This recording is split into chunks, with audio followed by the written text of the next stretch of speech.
Hello everyone. It's really nice to see everyone coming online. I'm going to start slowly just so that people can join us, and I know there's a lag, so what I'm saying now you'll hear in about 35 seconds, I think.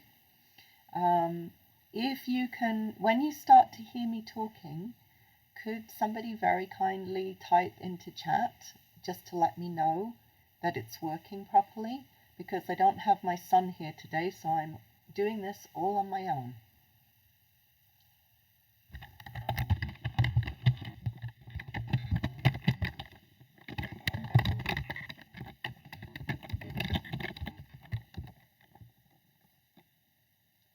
Oh, that's wonderful. Thank you, Tiana. Okay, so I'm hoping that you have in front of you the outline and the slides for today. I want to start off by just saying I hope everyone's doing well and feeling okay and safe and in a good place. I have had lots of lovely emails from people. Thank you so much. Sending, pictures of you, watching me on YouTube, which is really fun for me.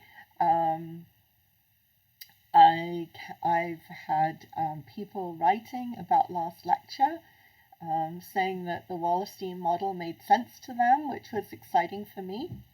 And I can't mention everyone who's written because then I might leave somebody out.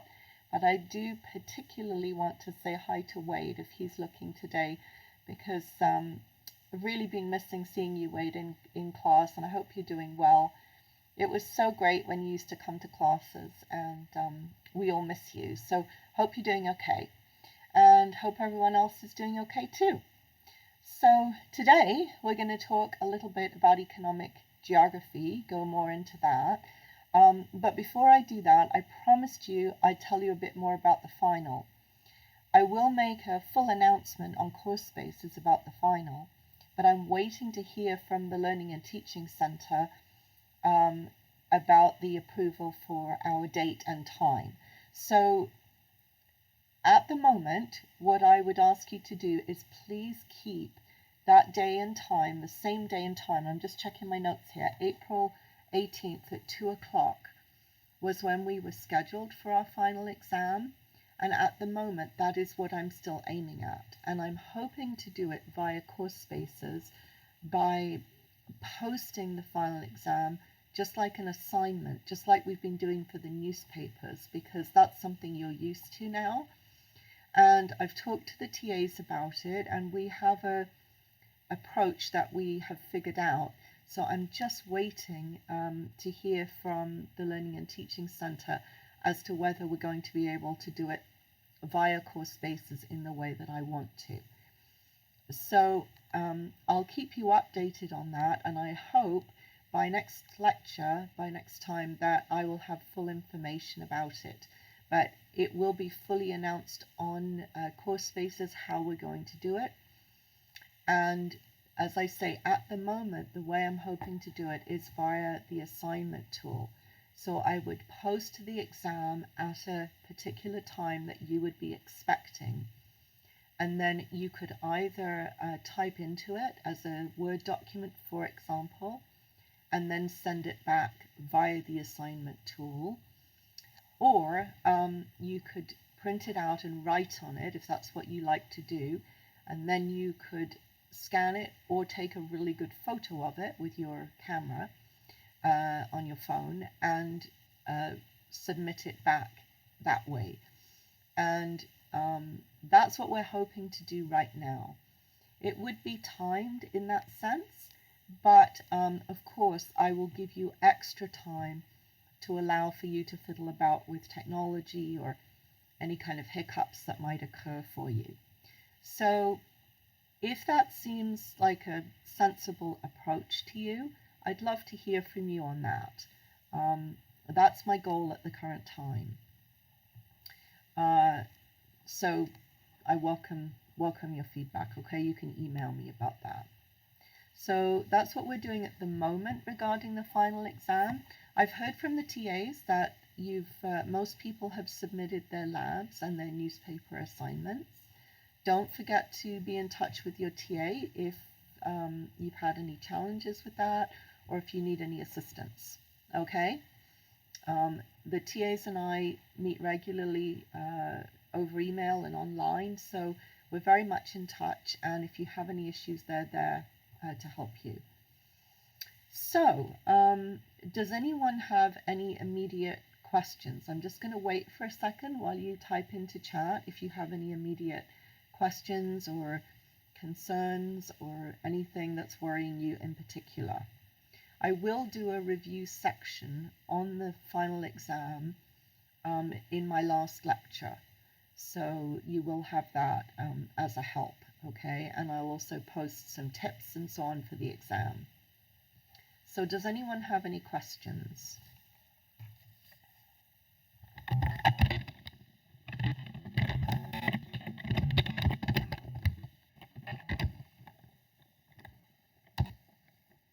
Just going to wait a minute.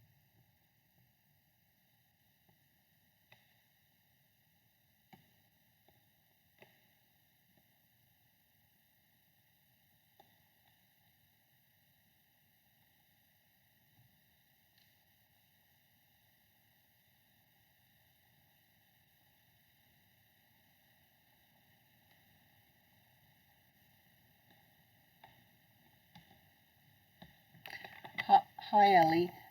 Yes, economic geography is the last unit that we're going to do. Globalization is part of that. So we will do, currently the way it stands is that I want to finish the outline that we have for today on economic geography. And that may take a little bit longer than just one class. And then I will do a class on globalization to bring everything together, and that includes some more on economic geography and so on. Okay, so yes, it's just that if you're going on in geography, the economic geography piece is really exciting, and it's also really sort of important to classes that come later. So I'm doing my best to at least give you a grounding, okay? In terms of the final, I'm seeing some questions here, so that's great. Thank you. I'm going to answer those.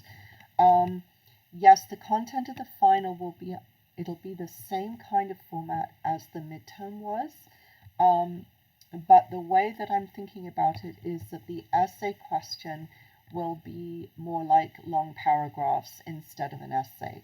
I'm going to reduce the amount of weighting on the essay and have you probably choose a couple of long paragraph answers instead, just to make it a little bit easier for you. Tiana is asking about the material.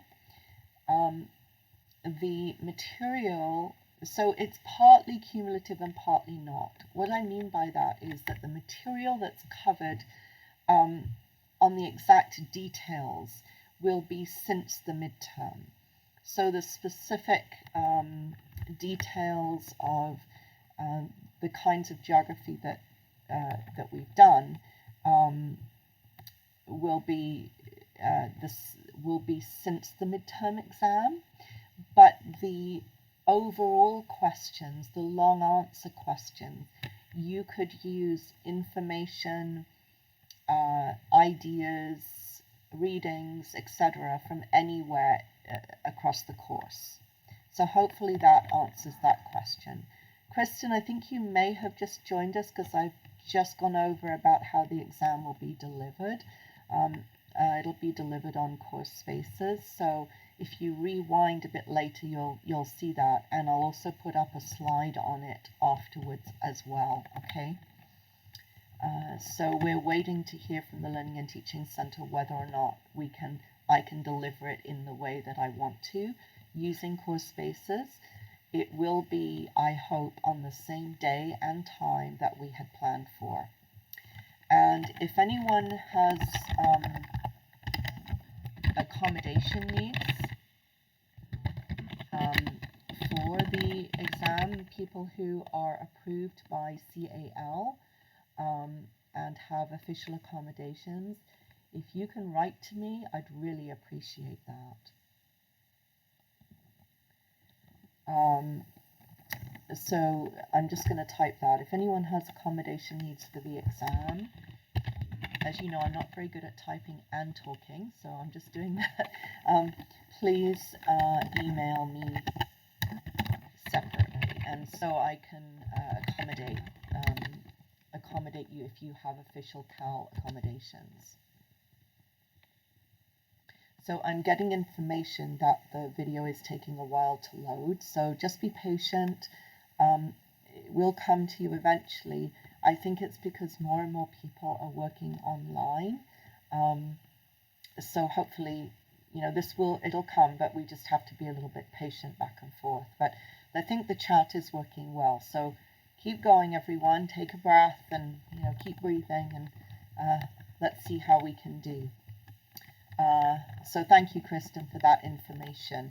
The lag that I can see on my screen is about 35 or 40 seconds, but I'm just seeing that there's a huge amount of traffic on the internet. So I'm just excited that you can actually see and hear me actually at the moment.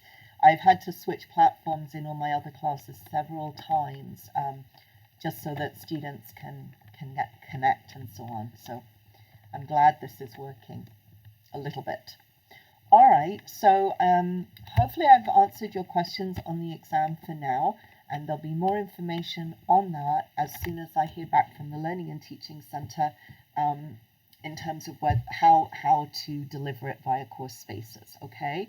I promise we'll let everybody know at the same time, and we will do our absolute best to make sure it works. If it doesn't work, we will, of course, find a way around it. So don't you worry, okay? I know it's a very stressful time. So let's see if we can get back to economic geography. And this is our second class on economic geography. And today I want to talk a little bit about the sectors of the economy and how we might predict the location of economic activities within a country, but also within the world system of Wallerstein that we talked about last time.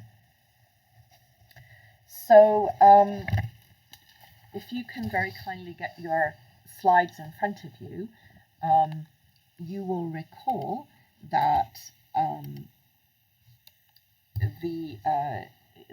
economic geography and economic geographers are interested in the locational aspects of economic activities. So we're interested in how economics plays out in space. So where and why do different economic activities locate themselves, and why does it matter? So here are some of the key questions that I can see they're coming up on your screen now, and you will have this PowerPoint.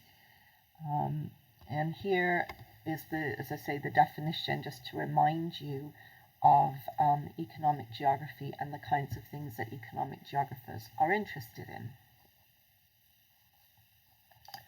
So I'd like to just talk about initially the three main sectors or types of activity of an economy.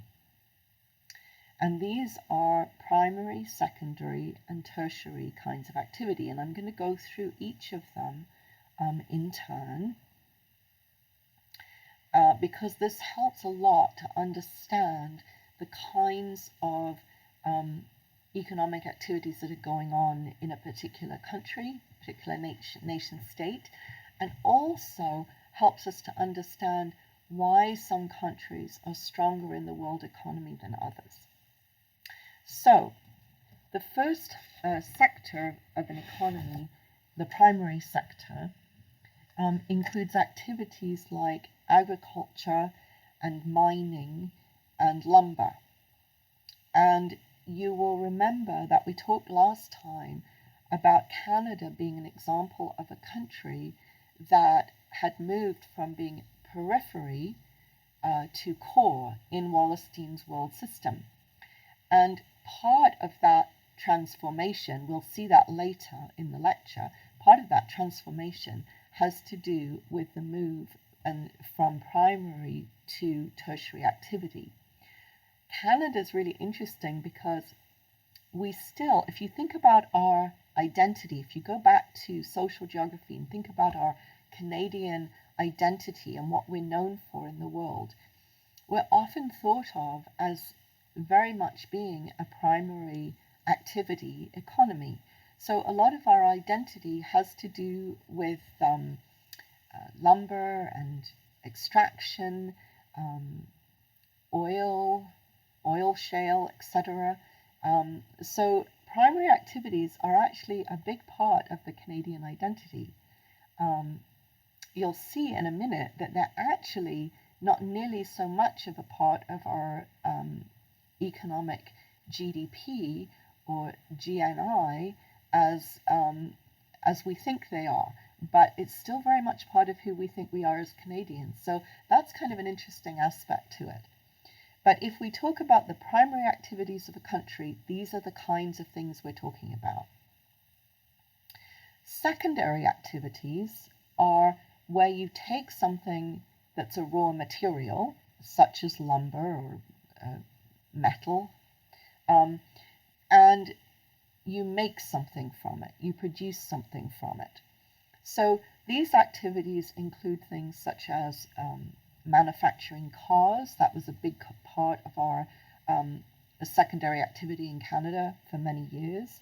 And textile manufacture is also a big part of this section of the economy, and also food processing. So where you take grains, for example, and then make bread out of them and sell bread. So secondary activities, there has been a considerable part of the Canadian economy has also been secondary activities as well.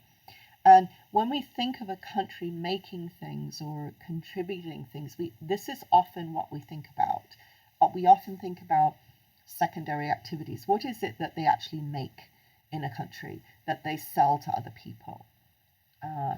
So, for example, different regions in Canada, if any of you are from Ontario or from the Windsor region, there also used to be a huge Ford plant that I used to drive past when I went from Hamilton down to visit my parents when they were in Pennsylvania.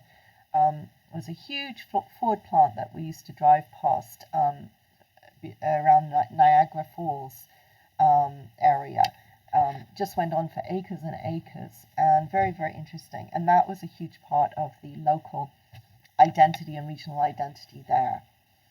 And we've talked about deindustrialization and how that's impacted morale and so on, and people's identity there. The third sector of the economy involves tertiary activities, and of course, being geographers, we can't be satisfied with just having three categories. I'm making a human geography joke here, but we divide the tertiary activities, the service activities, down again into three subcategories, and you can see these in your notes.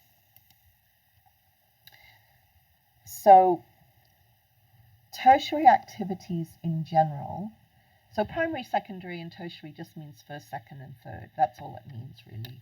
It's not very sophisticated. But within tertiary activities, we're talking about service industries. So industries that connect manufacturing and industrial processes to the consumers that are buying the goods. And this also includes services that facilitate trade and commerce. So I want to just tell you about how these sectors have now been divided down into subcategories. So within the tertiary activities, there are three subcategories. And the first one is very confusing, is also called tertiary. So we have tertiary, quaternary, and quinary, all within the tertiary sector.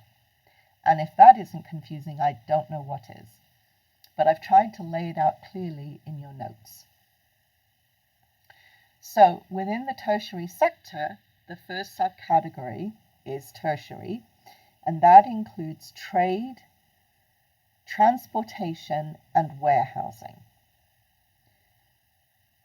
The quaternary sector is really often what we think of now in terms of tertiary activity, and that includes individuals who are working with the exchange of information and money. So we're talking about banking, financing, investments, things that are hard to actually see. They're not tangible in that sense. You can't go and buy it. It's not like buying a car, but you're buying perhaps an investment service, or you're buying stocks and shares, or you're buying information. So that's a very important piece of the economy. Banking is a big piece of the Canadian economy, but it's not something that you see necessarily as a tangible product, but there's a lot of money to be made in it, obviously. And then finally, the quinary sector, just means fifth, includes individuals who are involved in research and development, and of course, very importantly, in higher education. So this is where universities sit. And universities now produce knowledge. They transfer and sell learning as a commodity. Harvard University, has a brand name that it sells online for various online activities and so on. Lends its name to research activities, and that has a value to it. The University of Victoria, of course, we welcome a lot of international students here. It's a big source of income, and I hope that if you're an international student, I hope we're treating you well while you're here and that you're enjoying your experience. It's very important to everyone to have international students. I welcome international students for the diversity that they bring and the richness that they bring to our discussions. But of course, they also bring diversity in ideas and thought, and also, of course, the Canadian education is valued highly around the world, so it actually has become a product for Canada. So those are the kinds of industry sectors that we have within any economy. And so I'm switching the slide here so that you can see these different kinds of activities.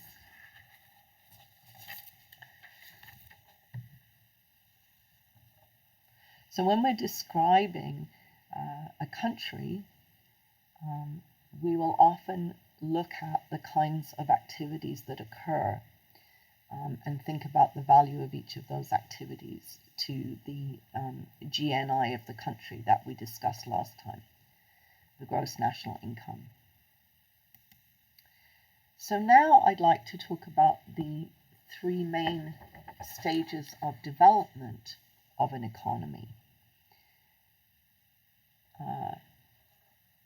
This is another useful model that's been developed, and it does help us to think a little bit about where countries sit in terms of their ability to produce wealth for their citizens, and also their role in the world economy that Wallerstein talked about.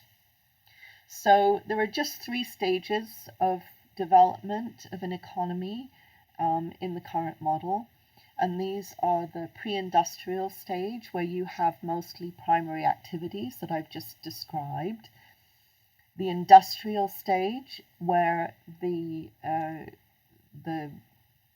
secondary activities, manufacturing and industry, are the largest. This is where countries industrialize and take off in that Rostow model that we talked about.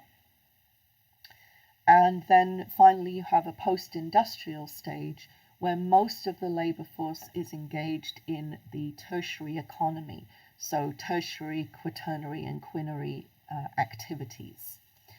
And the sense is that, again, it's one of these models where there's a sense of progress through the model.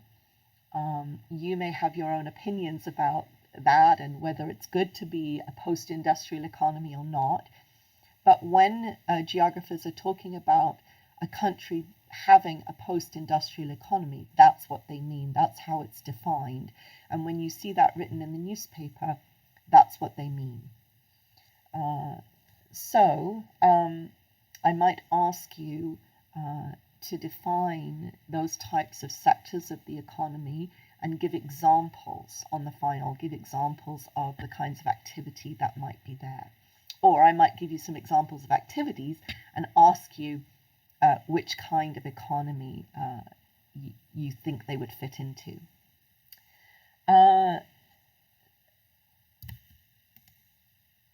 So I shared with you in the slides, so you can hopefully see this more easily, the reason that the world's major industrial manufacturing areas developed. And you can see these slides show you there are a series of slides that show you the world's major manufacturing areas. And you don't have to be able to draw these. You just need to know kind of where they are roughly and why they developed where they did. So you can run your eye over the slides if you have them in front of you. But you can see on the first slide here, you can see the overall global situation, and you can tell me that this is an interrupted map because you know that now. And you can see the major manufacturing regions of the world. You can see the northeast of the United States and Canada there, around the Great Lakes. You can see northwest Europe, so Germany, France, and the UK around here. Then you can see Eastern Europe, what was in the Soviet Union, but now Russia, and going across some of the former Eastern Bloc countries. And then you can see a region here in East Asia, where you have major areas in China, and also, of course, Japan. And we talked about Japan last time.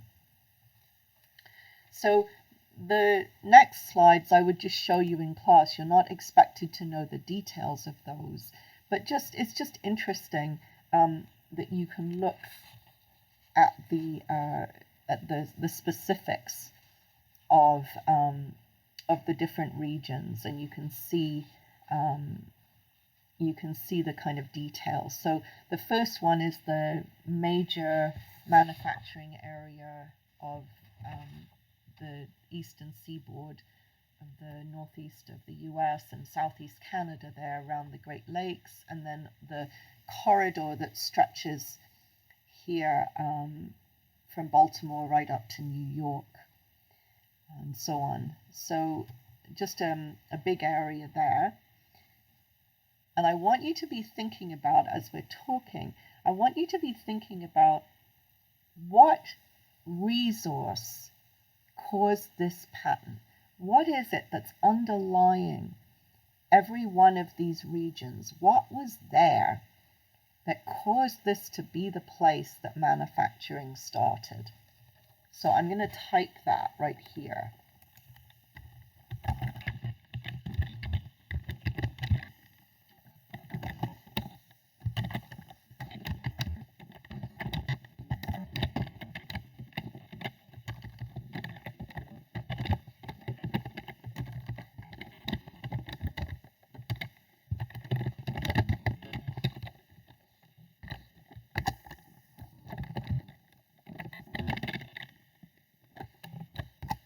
What was there? What caused this pattern to occur?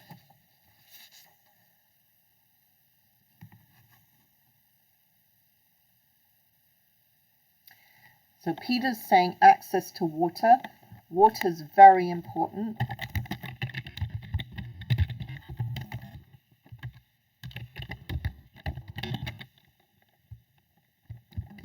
But there is something else.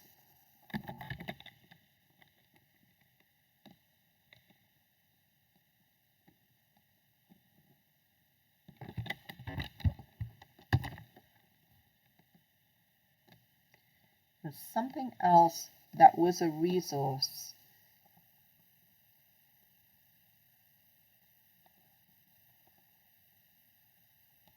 I want you to think more. You're right, but yes, population's there, but the population came after. I'm giving you another tip. What was in the ground?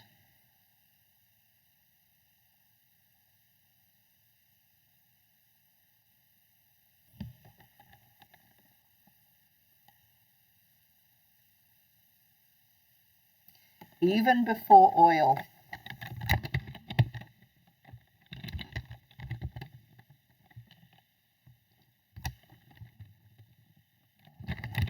What caused the Industrial Revolution? What was the Industrial Revolution built on in Britain, for example? Yes. No, not dinosaurs. But of course, dinosaurs were important, yes. Coal and what? Well done. You're nearly there. You're getting it. You're totally thinking the right way. Go way back to the Industrial Revolution in the UK.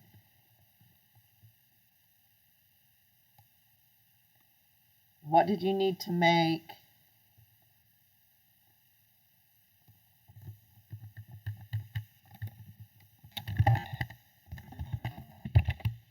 Think mineral.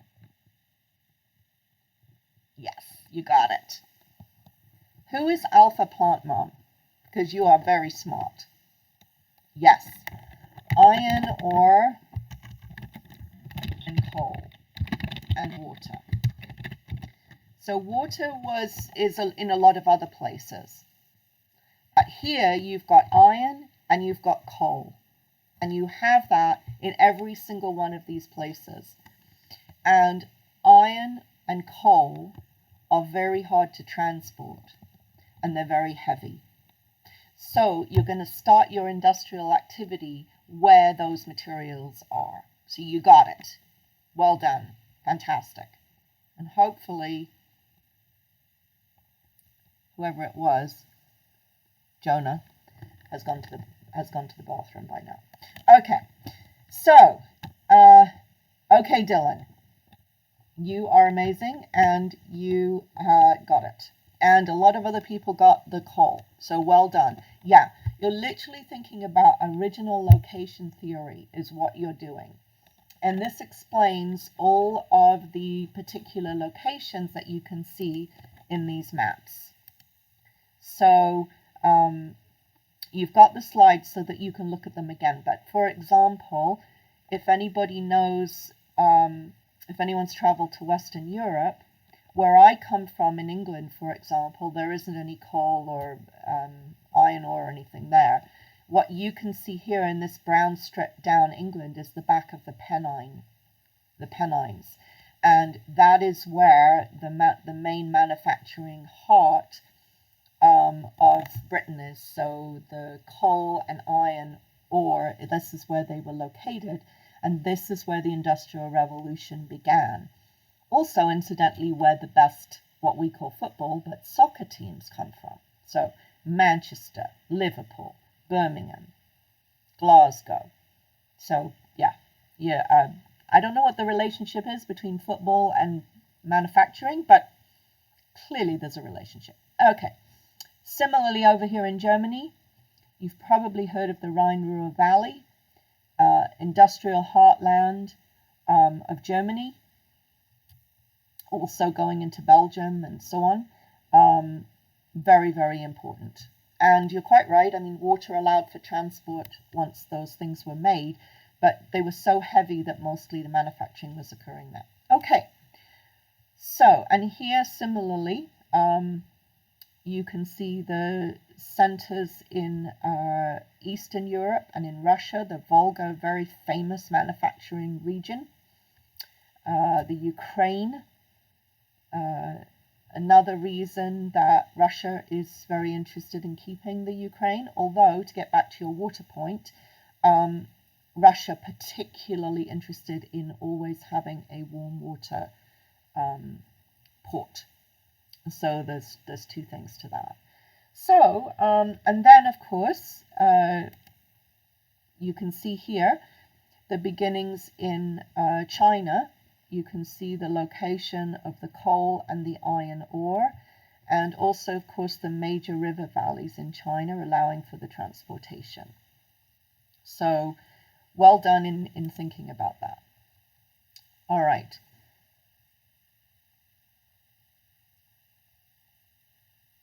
Kristen has a good theory on chat about the soccer teams. Very good. Okay. So, the next slide is something that I hope will really help you in terms of thinking about reviewing for the final. What I'm trying to do is to show you how amazingly all these models and theories really line up beautifully in terms of thinking through your understanding of where a country's at in the world and why and so on. There's a lot of explanatory power that comes with lining these models up and thinking about them. So what I've done here is I've put a slide up, and it's in your notes as well, where I've put together the demographic transition model, Rostow's model of country development, and then the new model that we've just learnt of the development of an economy. Now, obviously these people didn't talk to each other because they've got different numbers of categories. That's a small human geography joke, because of course they all lived in different places and different times. But anyway, all I'm saying is that approximately the stages map onto each other. So, do you remember the stages of the demographic transition model? Is someone going to be very brave and type those for us? Can you look back in your notes?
Okay, so Tiana has typed the stages of the demographic transition model for you here.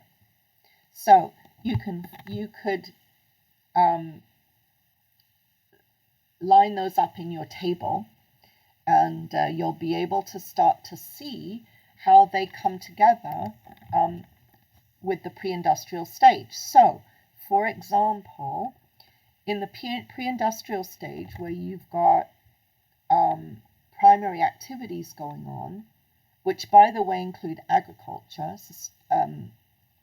sustainable agriculture, and we should actually, in class I would have a conversation about this with you, but you just want to make a note that agriculture that is for your own family would be very much pre-industrial. But agriculture that is for full-scale processing and production, like somebody that worked for Wonder Bread or something like that, would come into the secondary activities. So agriculture on its own, you can't determine which sector it goes into. It can be primary or it can be secondary. It depends on the nature of the agriculture. Most of the agriculture in Canada is actually secondary industry because you're partly producing, I'm sure, for your family a little bit, but mostly you're selling it to the big producers for processing. Okay, well done. Okay, Victoria's way ahead of us here. That's awesome, Victoria. Yes, so Victoria's got the Rostow's stages of development. So there you can see again, you've got your traditional society in the pre-industrial economy. So all of stage 1 here lines up really well. And then stage 2 of the demographic transition and Rostow's model is where the economy is starting to go into its industrial phase. And then stage 3 of the demographic transition and Rostow's model line up with the industrial phase, so stage 2 of the development of the economy. So hopefully you can see that lining up there in your mind. And then you move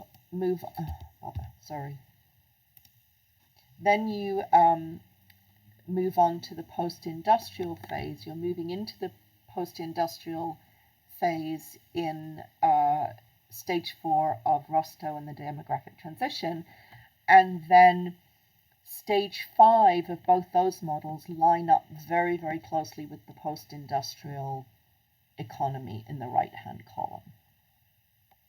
So in the final exam, I would not give you an unclear example. I would ask you probably about stages 1, 3, and 5 of the demographic transition model and Rostow's model, and how they would line up with the 3 stages of the development of the economy, just so it's clear and you wouldn't have any confusion. Okay, so I just find this little table really helpful as you study for the exam to bring together all your thinking. So make sure you really work with this table and figure out, so if I asked you about a country in one stage of this model, where would the country be in the other stages? And what would that mean for that country? And then start to think about, okay, what kind of healthcare would it have? What would the population pyramid look like? So, for example, let's try this. What would the population pyramid look like for a stage 1 country in all the models? Let's try that. See what you think about that question.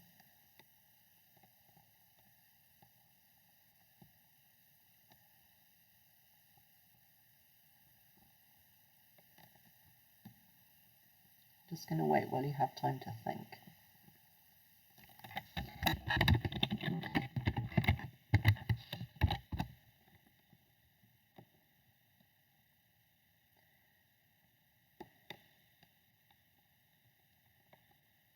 In a normal final, I would probably ask you to draw it.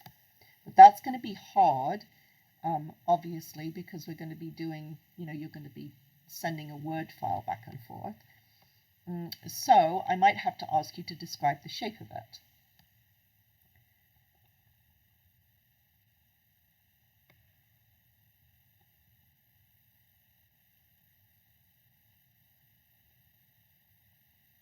So Tiana's saying high birth rate. Yes, you're absolutely right. Well done. You're having a high birth rate. So what shape is the pyramid? Let's see.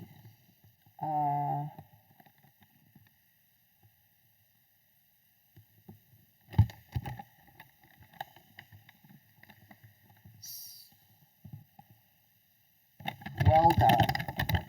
Yes. So you're right, the people who are answering. So I would call that a triangle.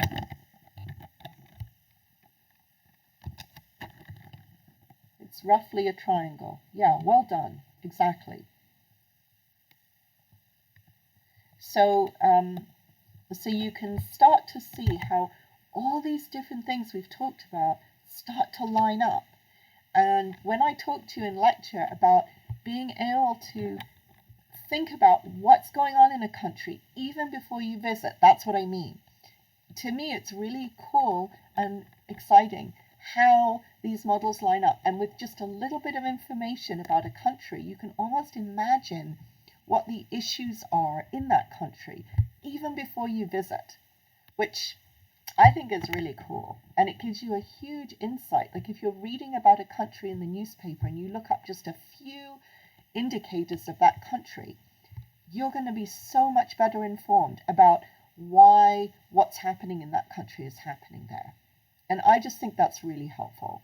So yes, in that case, you're going to have a kind of a triangle. So now you know I'm going to ask you the opposite question. What shape is the population pyramid going to be in stage 5? Stage 5 of, say, the demographic transition model, and stage 3 of economic development. So the last stages in the diagram. What shape is the population pyramid going to be there?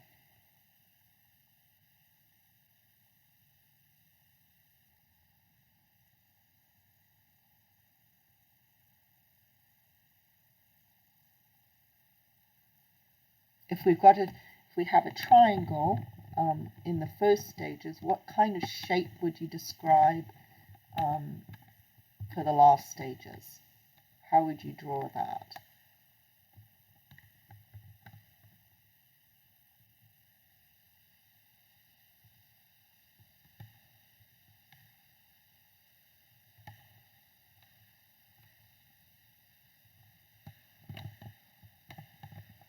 Oh, I like that description. Dylan's describing it as a vase. I love that. That's really cool. Yeah, so it's going to have relatively straight sides. It's almost more like it's so much easier to draw it, but it's like a rectangular box. Yes, and it is. Well done, Ellie. It's just like Japan's model. Yes, it's like a rectangular box, and even a vase with a thin base. So sometimes the very bottom of it, if your population's actually going down, you know you're going to have a thin bottom to your vase. I've never heard it described that way before, and I love it. I'm going to use that from now on. It's way more exciting than a rectangle. Yes, and people like Megan on here and Jaden are doing exactly what I really hoped you would do. You're thinking about, okay, what are the implications of this? So this is exactly what we would be talking about in class. We'd be talking about, okay, what are the healthcare implications of this? what do we need to be spending money on in society? What are the main issues that the government's going to have in terms of social issues or health spending? Exactly that, those kinds of things. You're doing exactly what I hoped. Thinking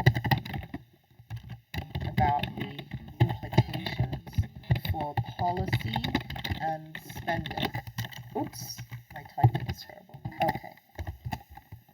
So that's perfect. And hopefully now you can see why this graphic is so helpful in terms of just allowing you to think through lots of things. So if I was studying for the exam, I would see how many things I could line up with this graphic, like the population pyramids, like the spendings, and then to go back to, now who was it? Somebody talked about Japan. Let me just see. I think it was Jaden.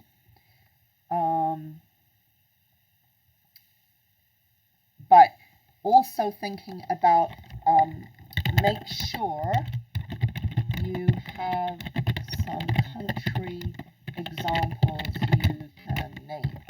So being sure that you have some countries that would fit into these different categories is going to be really helpful. I might ask you to name a country that might fit into one of these different stages. And again, having really clear examples. So Japan is a really clear example of stage 5 and stage 3.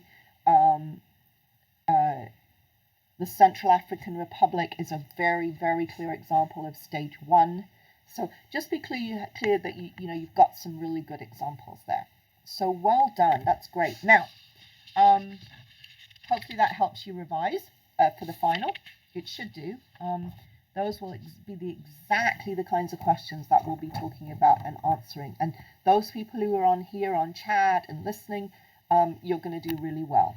Okay, so the next thing I'd like to do is, because we live in Canada, I don't know if we're all in Canada right now. Some of you may have gone home to other places, but wanting to talk a little bit about the Canadian economy and where the Canadian economy fits in the world economy in terms of these models that we've been talking about.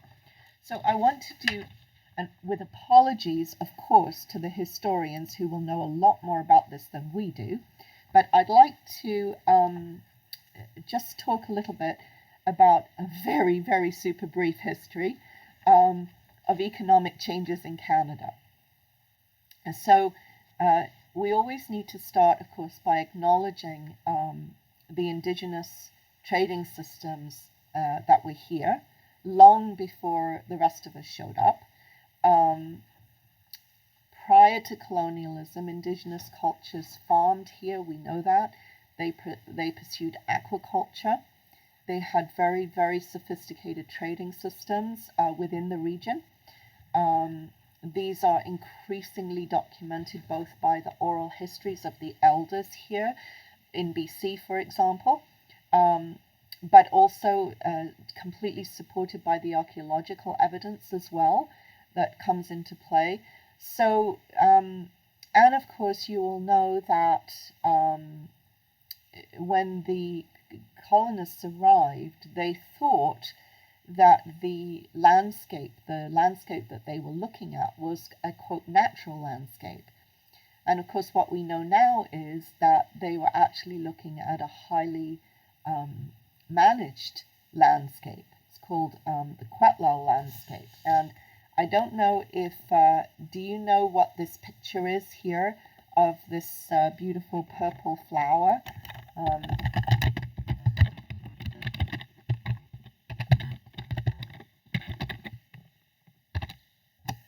Anybody can you tell me while I'm talking what this beautiful purple flower is? But it's very relevant. I co-edited a book on community-based teaching and learning, and this image was one that we used in the book a lot. Yes, well done. Well done, yes. Janaea is, and I hope I've said that right, either Janaea or Janaya, is talking about the camas. So the camas fields, as we know, the Europeans thought that they were just wild, it was a wild landscape, what they called a natural landscape. And of course, it was actually highly cultivated. Similarly, of course, we know that the clamshell beds and so on, which they just thought happened to be there, were in fact highly cultivated for like many, many, many generations. And in fact, if you're interested in this, it's something of an interest of my own.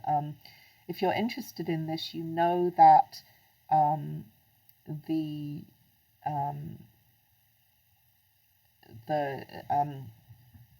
you know that part of the legal discussions that go on right now is that the indigenous nations here in Victoria have to be able to prove that they've managed the landscape in order to be able to claim the lands that they have had traditionally.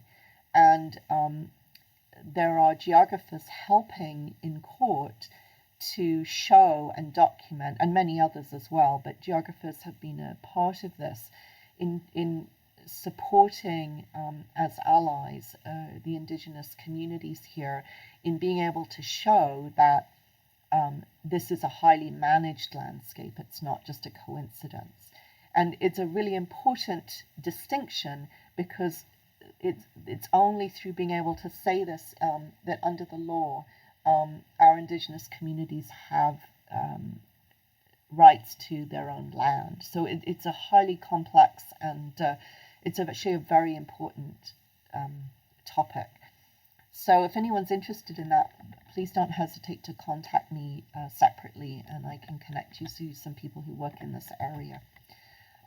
But all of this to say, and Janaya, thank you for telling me that I got your name right the first time. I will try to get that right in future.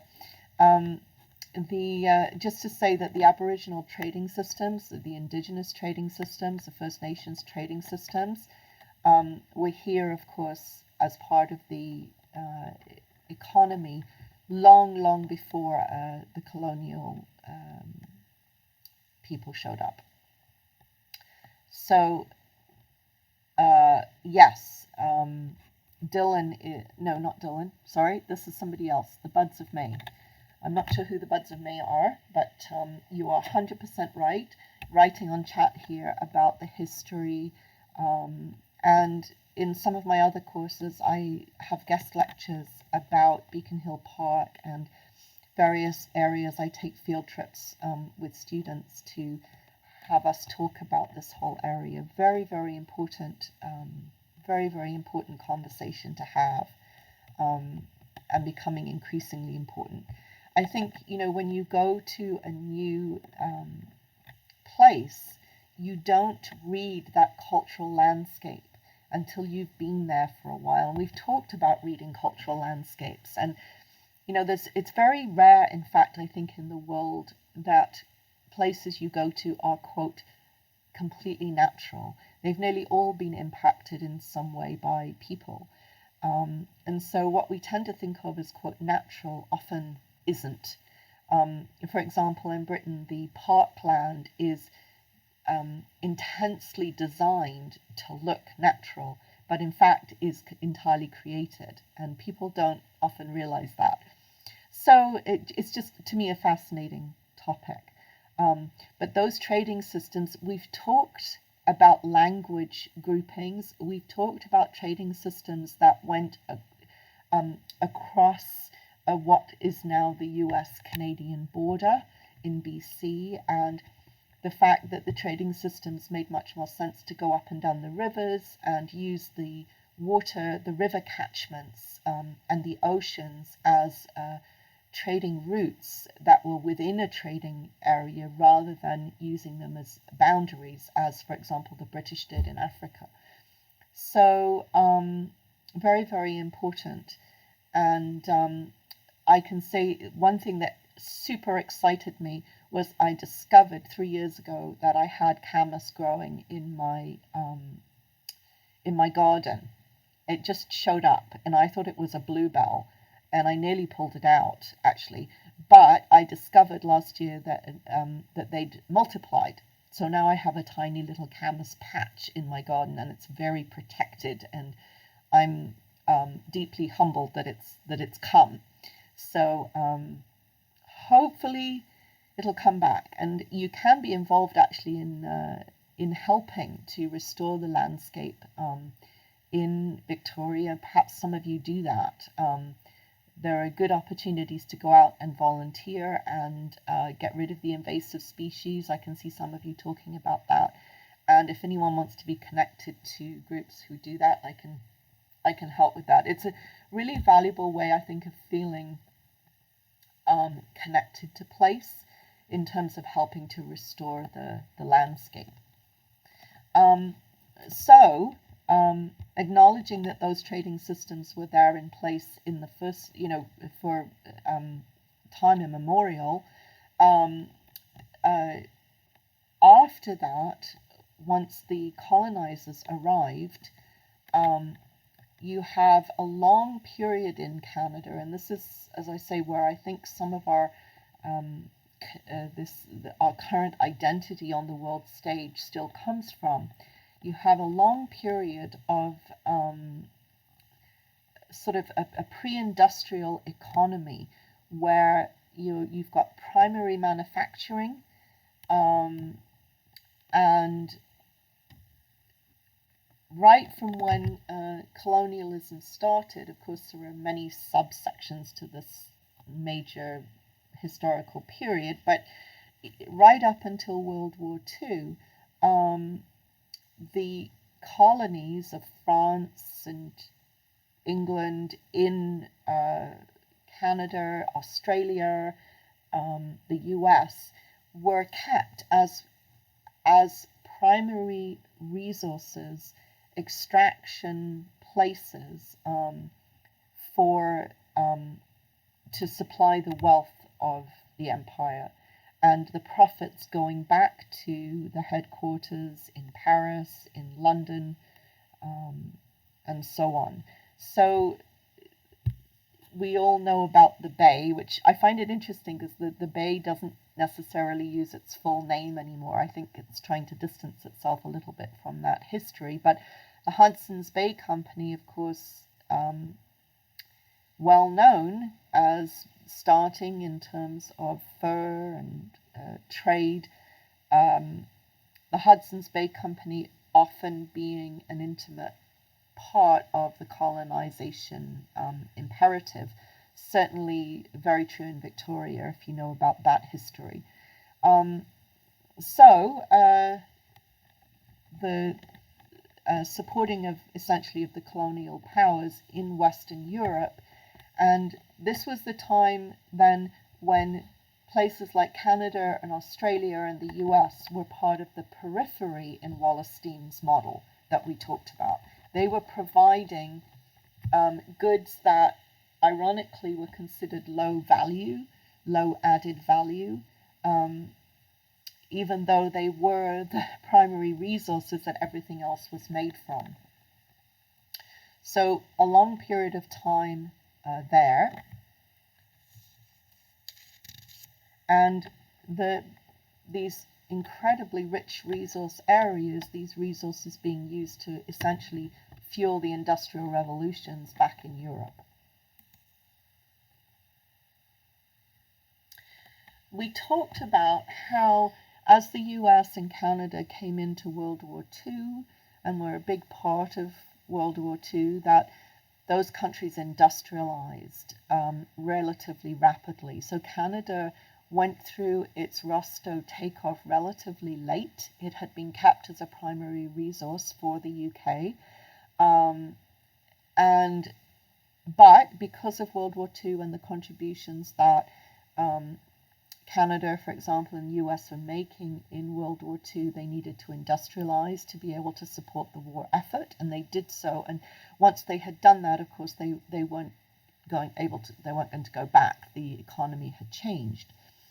So we have a situation where post World War II, so after 1945, the infrastructure, the knowledge, and so on that caused that industrialization caused many countries to go forward in these economic models and to become part of the industrial complex globally. And so that's when countries such as Canada and Australia switched over.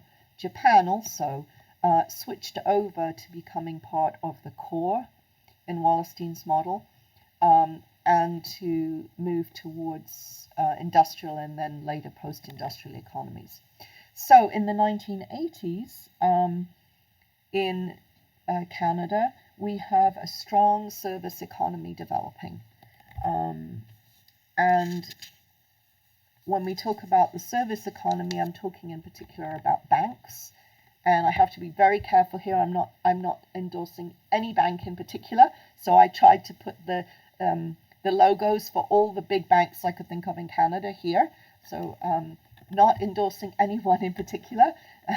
Just put the logos up to show you that we have our banking industry, as I'm sure you know, in Canada, is quite concentrated. These banks are highly connected, it turns out, if you look into the kind of what I call the family relationships between these banks. They all invest in each other.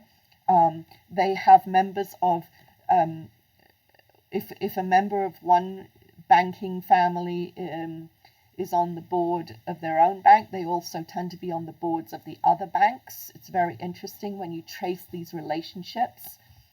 What it means, of course, is that in times like the times we're in at the moment, when the economy tanks, we all go down together. In other words, these banks are so highly connected that they are all going to be impacted with recession, or they are all impacted by a weakened economy.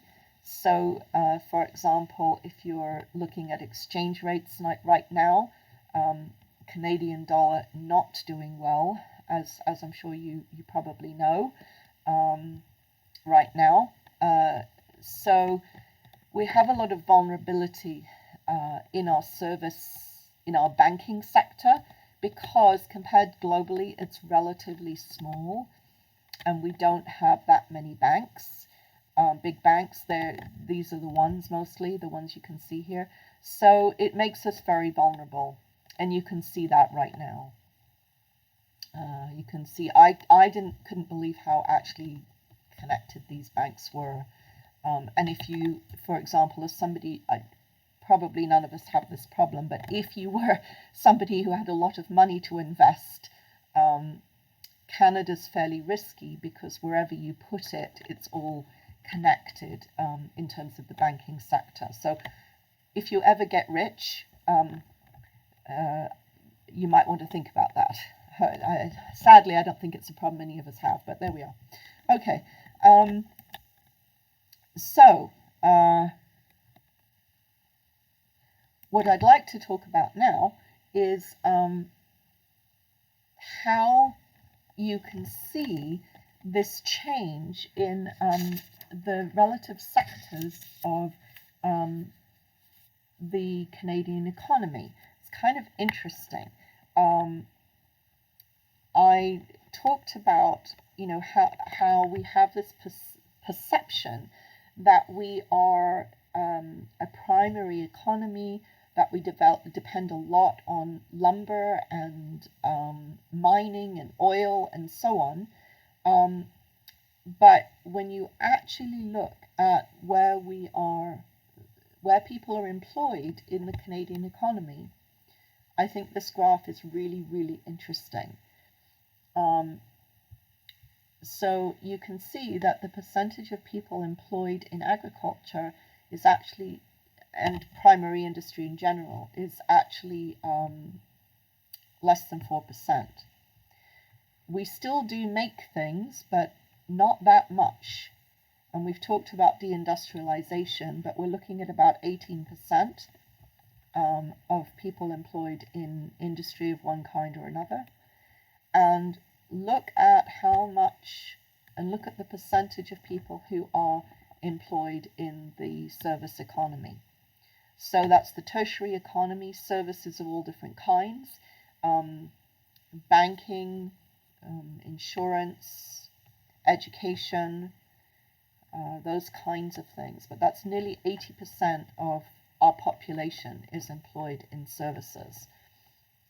So you might think about that in terms of the final. Think about that in terms of your own family.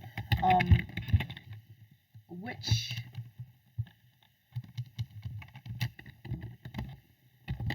sectors of the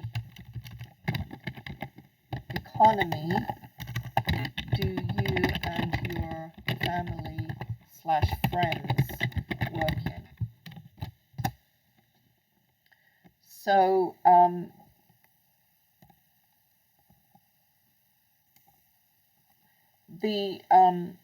I'm seeing that somebody has a question here about construction jobs. So it's some and some, but construction is mostly industry. It's mostly secondary. So, and if you think about Victoria and you think about how much construction is going on here, that's huge. And that tells you then how much else is going on that we don't see. Because service industry is harder to see often. Like I said, it's less tangible.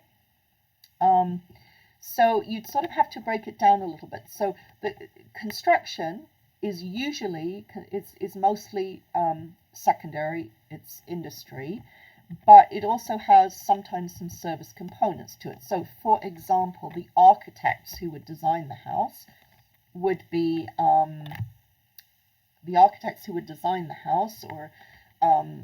you know, the telecommunications people who come and put in your TELUS or Shore stuff are service people, but the people who are you know, framing the house and so on, that's very much a secondary industry. That's industry. Education is very much, like I said, a service. Education is quinary, so that's part of the tertiary sector and very, very important aspect of our service economy in Canada. So you might think about where you work. So if you work in, I used to do a lot of waitressing when I was at school. So that is a service industry. If you are doing tele stuff like telesales, I hated that job, but you know, if you're doing that kind of thing, again, that's service industry. Where do your family work? Where do your friends work? If you actually think about the people that you know, as opposed to our social perception of Canada, I think you'll probably find that most of us are mostly in service industry. So you might think about that for the final, because that might be a question I might ask you. So you can see, based on this, yeah, and Jaden's saying mostly services and agriculture. So the thing to do with agriculture is to say, what kind of agriculture? So is it self-sufficient, or is it for production? So with agriculture, you have to think through what it's being used for. So very often, the friends I have who are farming families, they have both. They do a lot, of course, for their own family needs, but they're often producing a surplus that is then sold for processing in some way. And so that would be a very nuanced answer that you would make, and that would be really nice and really interesting to read.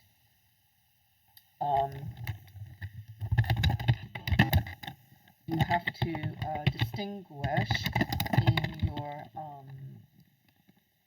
paper. It is nice to do that between farming for your family and for production. The way to think of it, Cameron, would be yeah, it's a great question. The way to think of it is, are you selling it to someone else for kind of commercial sales? So if you are, if you're growing tomatoes on your small farm and taking them to the local market, that would all still be kind of part of a primary economy. But if you are growing huge numbers of tomatoes and you're selling them to one of the big wholesalers to make into pasta sauce, for example, to be jarred to send commercially, across Canada, that would be industry. That's processing. So hopefully that helps you to figure that out. Similarly, you might have a local winery that's just, making wine, one of the local vineyards making wine locally. But if you were just selling your grapes wholesale to one of the big winemaking labels, then that would be considered processing for production. Yes, and Bridget's talking about monocropping. That's a really good point. And I wouldn't. In the final, you could certainly use these as really good examples, nuanced examples that show your understanding. But I wouldn't. I wouldn't ask you to put these in boxes because they would be too complicated for you. I would state, for example, growing grain for processing for making bread, and that would, with for Wonder Bread or something like that, and that would be a very clear example. Or I might say growing tomatoes for the local market. So yeah, okay. So I just want to finish. So that's a great discussion, and you're showing a lot of nuanced understanding, which I think is awesome. So I just want to show you what, if you look then at the three main sectors of the Canadian economy, you can tell what stage then is the Canadian economy in, just from looking at the percentages in different sectors. I'm going to ask you that question. So just if you look at a country's numbers around which the percentages in different sectors, if you've got close to 80% of the economy is in the service sector, then is this going to be, what kind of economy is this going to be? If you go back to our model, are we going to be a pre-industrial, industrial, post-industrial? What stage are we going to be in Rostow's model or the demographic transition model? So here's another way of looking at it.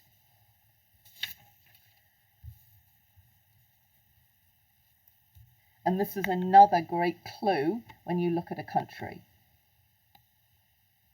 So, yeah, well done. Okay, you totally got it. So going back to, so Tiana's typing post-industrial, that means stage 3, stage 5. You can just see that from looking at these numbers. So I want to just show you quickly the another two countries that are quite different.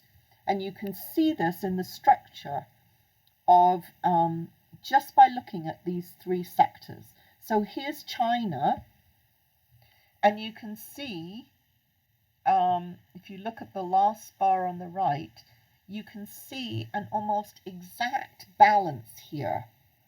between, I mean, it's not perfect, it never will be perfect, but you can see relatively a small service economy, and you can see the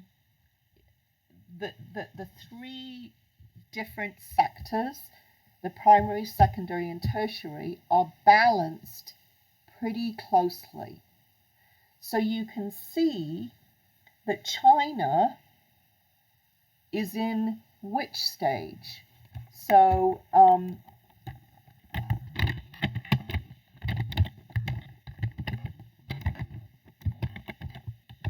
so if you look at this bar graph for China, where do you think they would be in comparison, say, to Canada? This would be another thing I could do on the exam. I could give you these different percentages and you could see this.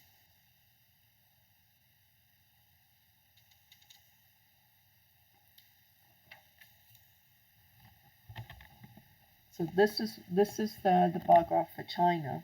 And the interesting thing about China, just as I'm waiting for you to answer this question, is that China is changing very quickly. This is why I've given you this graph.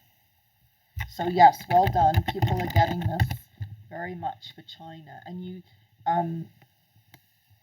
with everything that's been going on, I haven't had a chance to see if there are any new numbers yet for China to update this for you. But you can see that very, very quickly China is moving through these models. So it's really a country to keep an eye on. And then here's India. And India is very interesting to me because historically India was very much in primary activities and so on. But what's interesting about India is that everything's going up very quickly. But be careful here because agriculture is not at the top.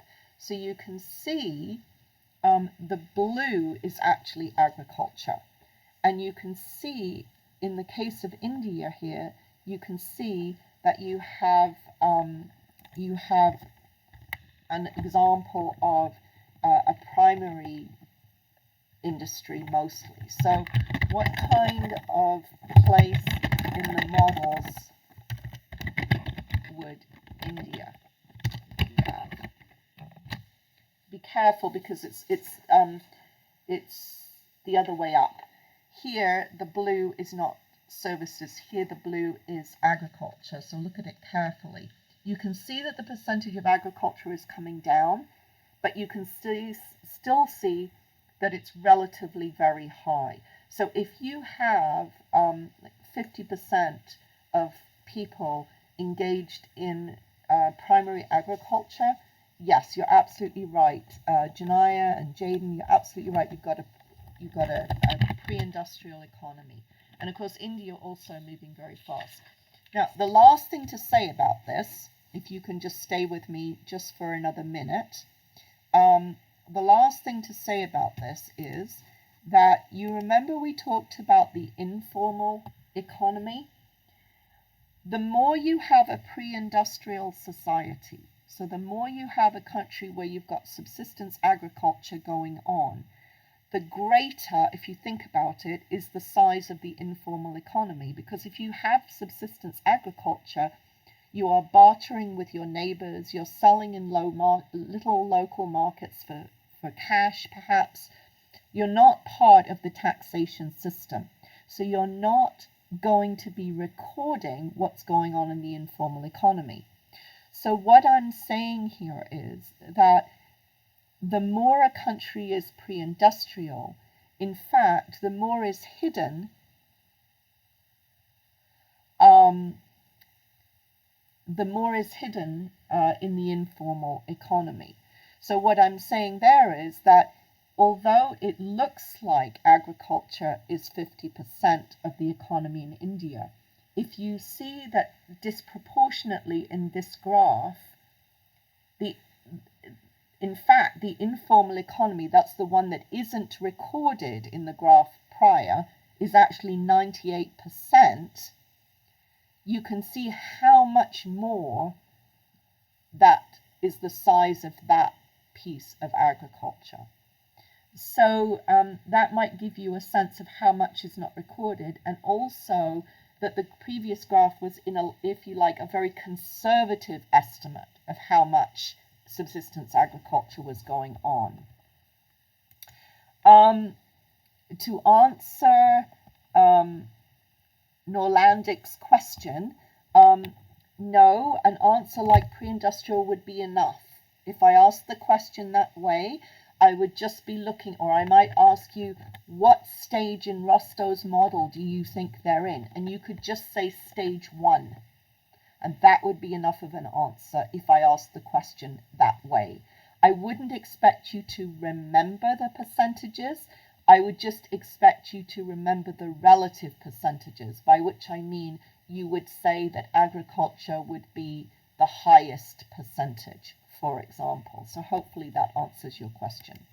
So this slide is really important because it shows you that in pre-industrial economies, the agricultural sector is probably even bigger than you think it is. The 2% that's recorded in the previous graph is what's recorded in the previous graph in the blue line is in fact only 2% of what's occurring, is what I'm trying to say.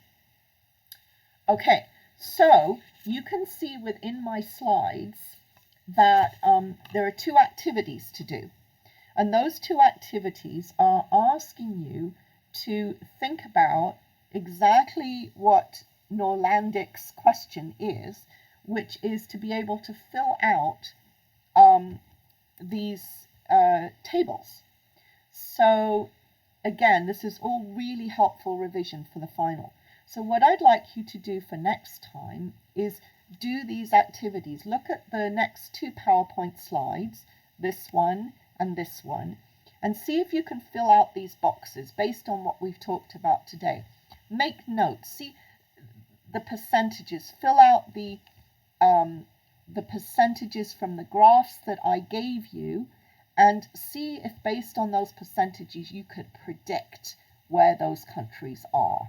And that will give you a kind of a sense of the kinds of things you'll be doing on the final. So this is all me starting to practice, helping you practice for the final. So see if you can do that and have a go. And we'll talk about it next time, but it helps a lot if you've thought about it ahead of time. And then next time, I want to talk to you about the rest of what's on these slides here in the outline in terms of models of location theory, which honestly are just fascinating in terms of where you locate industry or where you decide to set up another McDonald's or another Tim Hortons. Or these are models that, although they're quite old, are used every day right now, and if you understand them, you can actually have a really good job working for someone like Tim Hortons or Starbucks or Walmart to try to determine where they put their next store. It's kind of a cool area, actually. Anyway, I should get going because I know that you have other things to do, and I shouldn't take your time beyond where we are, but it's been lovely to talk to you. I'm delighted that you continue to use the chat. Thank you so much to work with me and to learn. It's wonderful. And thank you for all your wonderful emails. And I hope to see you on Thursday online. And just keep reading, keep thinking, and stay safe. And if you have individual questions or needs, please don't hesitate to email me, okay? I'm right here. So I miss you, and I'll look forward to seeing you on Thursday, okay? So take care.